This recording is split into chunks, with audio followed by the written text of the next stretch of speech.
Have you ever felt overwhelmed by your creative ideas or goals?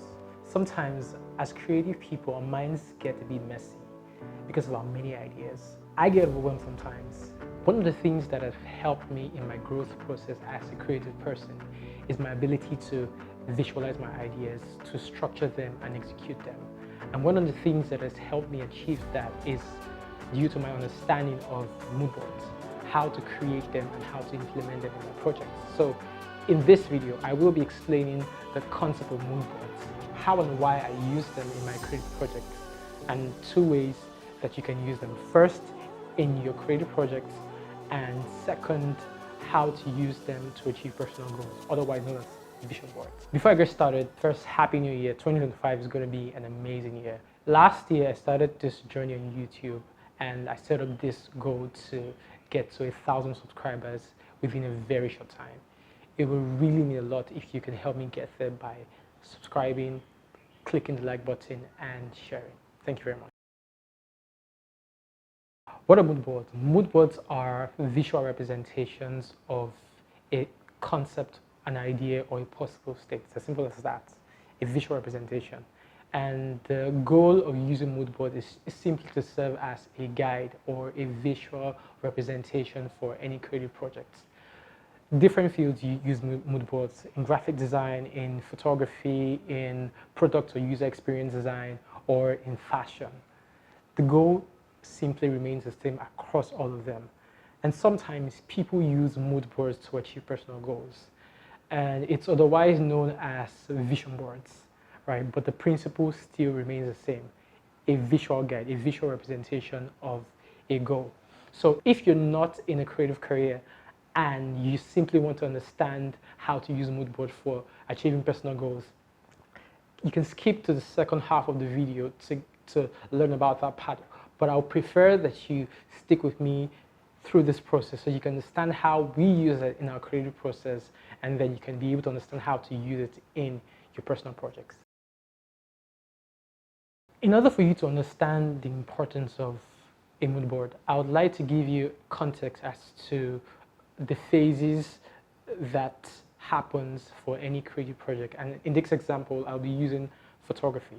So in any creative project, most creative projects, there are three major phases: the pre-production phase, the production phase, and the post-production phase. Now, the pre-production phase is everything that happens before a project is executed. That's from the brainstorming to the planning. For me, I consider that as the most important part of any project. The production phase is the execution of the project. You go and shoot, you design, everything. The post-production phase is everything that happens from editing to delivery, everything that happens there.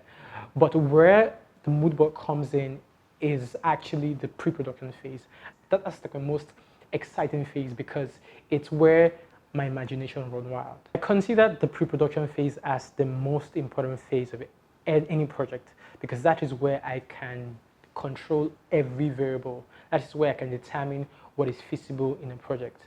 So think of a mood board like you're planning on paper, and you can also liken a mood board to the documents an architect creates when he's trying to construct a building. What if he doesn't have a blueprint for his building? What is he going to create? And you can liken that to mood boards. If I do not have a mood board, yes, I can create, but for me, I feel like I'm going to run into many challenges in the production and the post-production phase because that is where I get to conceptualize and plan. So if I do not have a mood board in my personal project, I feel that so many things are going to go wrong. How do we create a mood board? I'm going to illustrate two examples from projects that I've worked in the past. And the first example is going to come from a kids brand that I used to work with in the past. I used to work as a photographer there. And the second is from a personal project that I work with. And I'm going to show you how I use mood boards in the process. And you're going to learn the steps that I take and how you can use them in your creative project. So let's dive in. The first step in creating a mood board is to define the concept or the idea. So in this project, I will be explaining. This is the campaign that was created at the company that I work for. So there's something we usually do when we're creating campaigns. We come together as a team to envision the idea.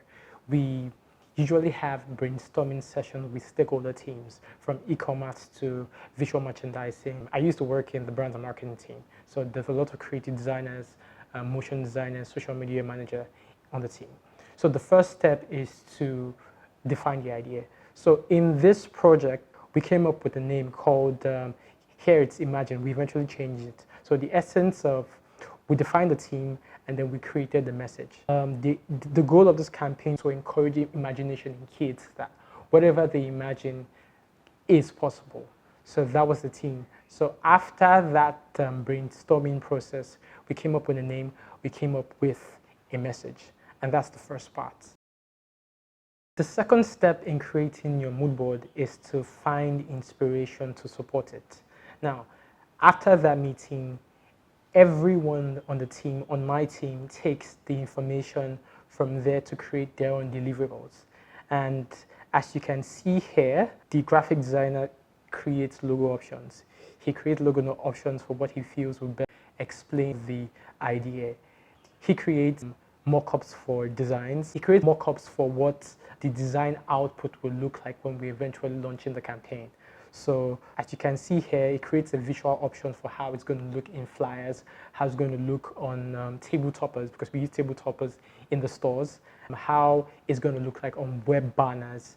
And yeah, it creates like different visual options. So it's at that point where I get to create the mood boards, right? I find inspiration. I go on Google to search for images that best represent the team. And you can also do that on Pinterest, right? So you look for images and gather it together and create and put them in the folder.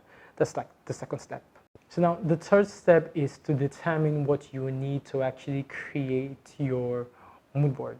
And that could be in terms of location, in terms of props, in terms of skills, in terms of anything that you need.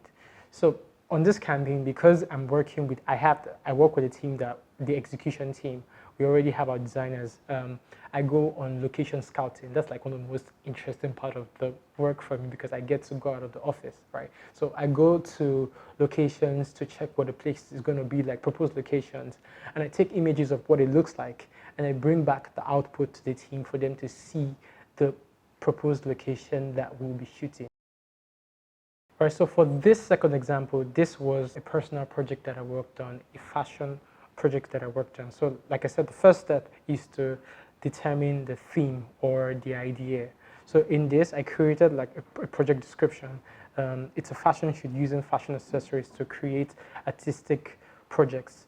The major fashion accessory here is hats. In this project, the models on scene faces covered with hats, striking different energetic poses, shots taken from creative angles, using soft and creative lighting to tell the story of the image. That is the project description. And I define the goal of the project, and I go into the mood board process. So like I said, the theme, I wanted to look artistic and dramatic. So in my search using Google or Pinterest, I looked for creative poses that helped me represent that idea. I look for the pose in terms of angles and what I wanted it to look like, everything in detail. Then second part of it, I chose what I want the accessories to look like. That's the outfit, the hats, right? I wanted the outfits, the hats to look a bit creative and interesting. And then I went to what I want the clothes to look like. I wanted it to be turtleneck, long sleeve, black or white. I found them. And I went to search for the makeup. I wanted the makeup to be a little bit dramatic, red lips. So your mood board should also show what my mood boards, right, also shows what I want the lighting approach to look like, the background. For this image, I wanted it to have a low-key lighting effect, some parts soft, but majorly low-key lighting.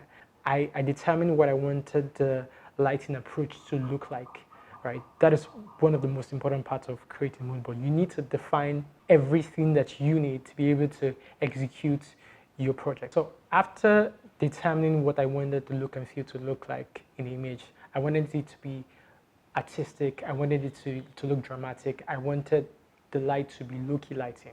I determined the equipment that I needed to execute it, right, and what my lighting approach is. So as you can see here, this is the lighting illustration that I was going to use to execute it. Then another thing was the post-production. I picked out images for what I wanted the images to look like. Yeah, that's sort of like the process that I used to create this project. So I want you to stick to the end of this video so that you can see the final outputs of how I brought the mood board to life. The most important goal of a mood board is that it helps you plan ways to achieve your goals by working backwards. So you say, I've created a goal, a vision or an idea for this project. Then I have to work backwards. What are the things that I need to do to be able to get this concept that I've achieved in terms of skills, in terms of props, in terms of resources, in terms of budget, right? All of these things are needed to be able to get you to achieve that goal. So the most important thing is to work backwards from your goal. So how do you use mood boards to achieve your personal goals? It's a new year and we all have big goals, big dreams, ambitions, and sometimes it can be scary, right? We get into parts of the year and we're scary, right? But remember I said a mood board is a visual representation of a goal or an idea or a possible state. It's the same thing, right? I'm sure you must have heard people say, I'm creating vision boards, I'm creating prayer boards or clarity boards. It's the same thing, just the context is in which it's being used, but the principles still remains the same. So if you've watched this video from the beginning, it means that you understand the principles and the process of how I use mood boards in my creative projects. And it's the same principle, the same way that you're going to use it to create your vision boards for your life or your personal goals. I was talking to a friend last year and she was like, I have a mood board of what I want to look like. Because why not, right? She's that dramatic. And what she's simply trying to say is, I have an idea of what I want my future state to look like. And that state is different for everybody. The state could be what I want my finances to look like, what I want my space to look like, what I want anything to look like. But the most important part in creating your mood board for your personal goal is first defining it and then drawing inspiration to make it come alive. And you can use tools like Photoshop. Get images of what you want to see about your life, the places that you want to live, the vacation, the car you want to drive. Put them together in your mood board and simply arrange it. Once you have defined your future state, you've gathered inspiration of what you want it to look like, you put it together and you put it in a place on your wall where you can see daily. But it doesn't end there. There's a reason why many people have goals but do not get to achieve them. You simply have your mood board, you stick it on the wall, but just sticking your mood board on the wall doesn't help you achieve it. It's not an artwork, right? The essence of you having a mood board is for you to be able to know the future state and find ways to think backwards in order to help you achieve it. So remember I said in the video, the essence of a mood board in your creative project is simply to be able to help you think backwards, to be able to get everything that you need to execute it. And it's similar to using mood boards for your personal project. You say, this is what I want to achieve, right, in the coming years. What are the things that I need to be able to get it done? What are the resources? What's the knowledge that I need? What are the people that I need?